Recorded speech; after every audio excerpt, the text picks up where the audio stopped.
Hello guys, welcome back my YouTube channel Hindi literature. जी हाँ, आज की अपनी वीडियो है बीएड फर्स्ट सेमेस्टर के बेटा है ना, फोर्थ पेपर के बारे में। कैरिकुलम डेवलपमेंट एंड स्कूल है ना बेटा, फोर्थ सेमेस्टर बेटा, फर्स्ट सेमेस्टर का फोर्थ पेपर है ना। चलिए इसको पढ़ते हैं। चलिए बेटा सेक्शन ए पढ़ाते हैं ना। देखिए बेटा, अपना पहला क्वेश्चन आया था, पाठ्यक्रम किसे कहते हैं, विभिन्न परीक्षाओं से समझाइए, परिभाषाओं से समझाइए बेटा है ना। वहीं सेकंड क्वेश्चन आया था, पाठ्य वस्तु और विषय वस्तु के अंतः संबंध को समझाइए।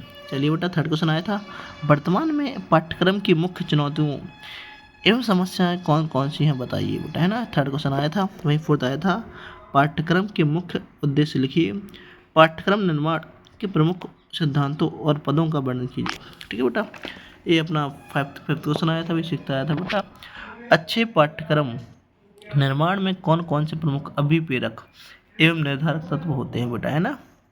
चलिए बेटा पढ़ लिया क्वेश्चन, आगे बढ़ते चलिए। देखिए सेवेंथ क्वेश्चन आया था,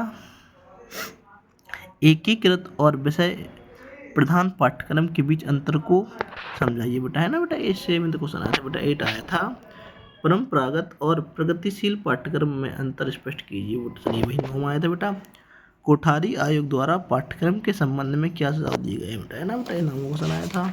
चलिए आगे बढ़ते हैं।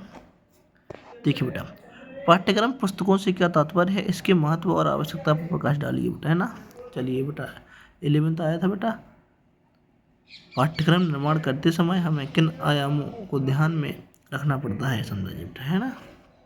चलिए बेटा, पाठ्यक्रम के अतिरिक्त पाठ्य सहगामी क्रियाएं कौन कौन सी हैं सब होती हैं समझाइए बेटा है ना। वहीं बेटा 13वां क्वेश्चन आया था, भारतीय परिप्रेक्ष्य में मुक्त विश्वविद्यालय का क्या अर्थ है, इस पर संक्षिप्त लिखिए बेटा। चलिए बेटा 14वां क्वेश्चन आया था, पाठ्यक्रम के चुनाव करते समय किन किन मूल सिद्धांतों को ध्यान में रखना चाहिए समझाइए बेटा है ना। चलिए बेटा अब आते हैं लॉन्ग आंसर टाइप पे है ना बेटा। ये 2 क्वेश्चन रखना पड़ता है, प्रत्येक क्वेश्चन 10 नंबर का होता है। चलिए, पाठ्यक्रम विकास में कौन कौन से अभिकरणों की सहभागिता होती है, विस्तार पूर्वक विवेचना कीजिए। वहीं बेटा 16वां क्वेश्चन आया था, शैक्षिक उद्देश्यों के निर्धारण के आधार पर पाठ्यक्रम विकास की प्रक्रिया क्या है, समझाइए एवं पाठ्यक्रम विकास के निर्धारण कौन कौन से हैं। चलिए बेटा आगे बढ़ते हैं।